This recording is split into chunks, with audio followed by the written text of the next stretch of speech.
ओम नमस्कार मित्रों, आज हम आपको सुना रहे हैं श्री राम कृष्ण कथा।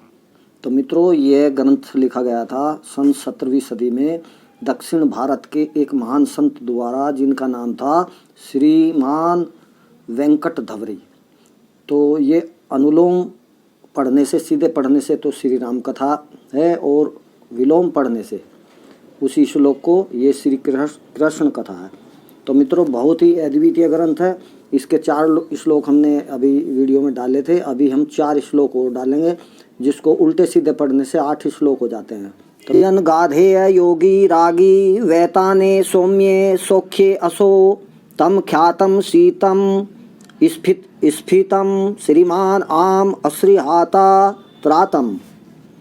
गाधे पुत्र, गाधे यानी ऋषि विश्वामित्र एक निर्विघ्न सुखी आनंददायक यज्ञ करने को इच्छुक थे, पर आसुरी शक्तियों से आक्रांत थे। उन्होंने शांत शीतल गरिमा में त्राता राम का संरक्षण प्राप्त किया था। अब इसका उल्टा देखेंगे श्लोक। तम त्राता हा श्रीमान आम आभीतम स्फीतम शीतम ख्यातम सौख्ये सौम्ये असो नेता व गीरागी ये योधे गायन।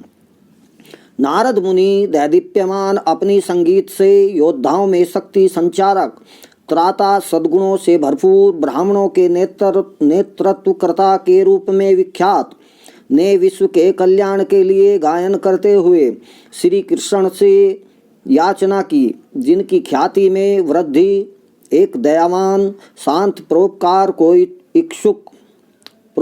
को इच्छुक के रूप में दिनों दिन हो रही थी।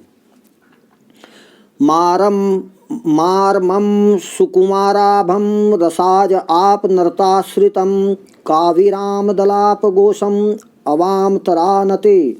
लक्ष्मीपति नारायण के सुंदर सलोने तेजस्वी मानव अवतार राम का वर्ण रसाजा यानी भूमिपुत्री सीता, रसाजा भूमिपुत्री धरातुल्य धैर्यशील, निज वाणी से असीम आनंद प्रदाता सुधी सत्यवादी सीता ने किया था।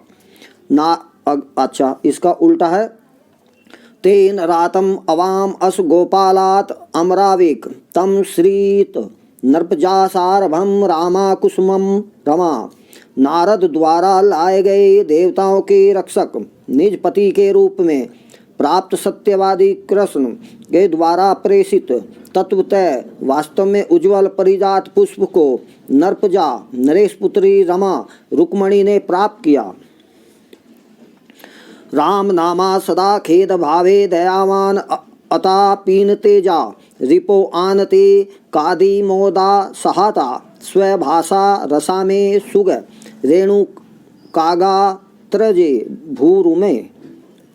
श्री राम दुखियों के प्रति सदैव दयालु, सूर्य की तरह तेजस्वी, मगर सहज प्राप्य देवताओं के सुख में विघ्न डालने वाले राक्षसों के विनाशक, अपने बैरी समस्त भूमि के विजेता, भ्रमणशील रेणु का पुत्र परशुराम को पराजित कर अपने तेज प्रताप से शीतल शांत किया था। इसका विलोम है। मेरु भुजे त्रगा काणुरे गोसुमे सा अर्षा भास्वता हा सदा मोदिका तेन वा परिजातेन पीता नवा यादवे अभात अखेदा समानामर।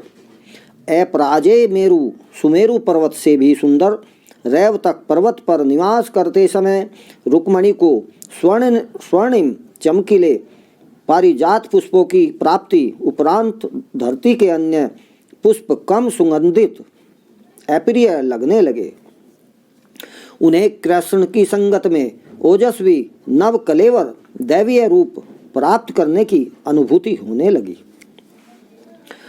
सारसासम धात अक्षी भूमना धामशु सीतिया साधु अशो यहरे में क्षेमे अरम आसुर सारहा।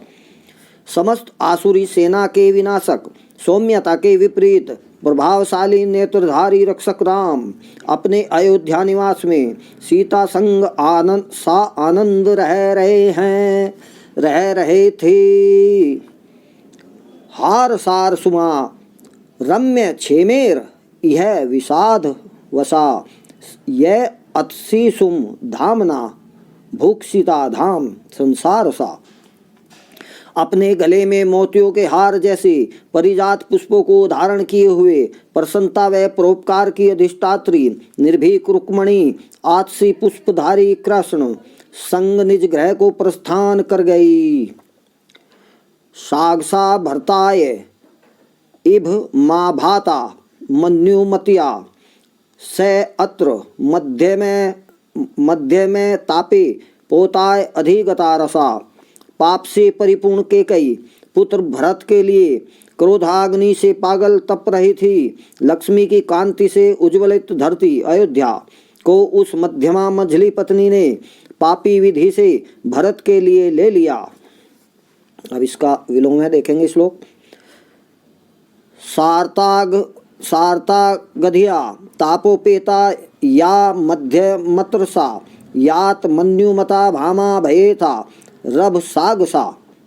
सूक्ष्म कटी पतले कमर वाली अति विदुषी सत्य भामा कृष्ण द्वारा उतावलेपन में भेदभाव पूर्वक परिजात पुष्प रुक्मणी को देने से आहत होकर क्रोध और घृणा से भर गई।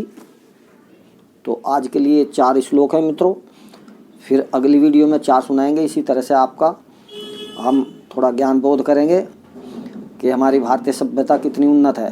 तो आज के लिए इतना ही। मुझे लाइक कर दें या सब्सक्राइब भी कर दें तो आपका बहुत बहुत धन्यवाद रहेगा। ओ